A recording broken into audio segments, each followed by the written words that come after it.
সামরিক আইন জারির পর দক্ষিণ কোরিয়ার প্রেসিডেন্ট ইয়ন সুক ইয়োল অভিশংসনের মুখোমুখি হয়েছেন। যদিও পার্লামেন্টের সদস্যদের বিরোধিতার মুখে সামরিক আইন জারির আদেশ প্রত্যাহারে সিদ্ধান্ত নেন তিনি। কয়েক ঘণ্টার ব্যবধানে তার এমন সিদ্ধান্ত থেকে সরে আসা এশিয়ার চতুর্থ বৃহত্তম অর্থনীতির দেশটিতে নতুন রাজনৈতিক সংকট সৃষ্টি করেছে। আজ দক্ষিণ কোরিয়ার বিরোধী আইন প্রণেতারা সামরিক আইন জারি করার ব্যর্থ প্রচেষ্টার জন্য রাষ্ট্রপতি ইয়নকে অভিশংসনের দাবি জানান। এছাড়াও আকস্মিক মার্শাল ল জারির আদেশ মেনে নিতে পারেননি দেশটির আইন প্রণেতারা। পরে পার্লামেন্টের ৩০০ সদস্যের মধ্যে ১৯০ জনের বিপক্ষে ভোট দেন। একই সঙ্গে বিরোধী আইন প্রণেতারা তাকে অভিশংসনের দাবি জানান। এদিকে বিরোধী দলের আইন প্রণেতাদের একটি জোট জানিয়েছে তারা আজকে এই পার্লামেন্টে ইয়নকে অভিশংসন করার জন্য একটি বিল উত্থাপন করবেন এবং আগামী ৭২ ঘণ্টার মধ্যে এ বিষয়ে সিদ্ধান্তের জন্য ভোটের আয়োজন হবে।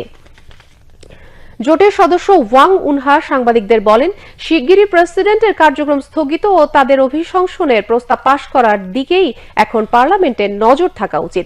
এর আগে মঙ্গলবার দক্ষিণ কোরিয়ায় জরুরিভিত্তিক সামরিক আইন জারি করেন প্রেসিডেন্ট ইয়ন সুক ইয়োল। তিনি টেলিভিশনে জাতির উদ্দেশ্যে দেওয়া ভাষণে বলেন, কমিউনিস্ট বাহিনীর হাত থেকে দেশকে রক্ষা করতে পদক্ষেপ নেওয়া হয়েছে। তবে আকস্মিকভাবে সামরিক শাসন জারির আদেশ মেনে নিতে পারেনি দক্ষিণ কোরিয়ার আইন প্রণেতারা।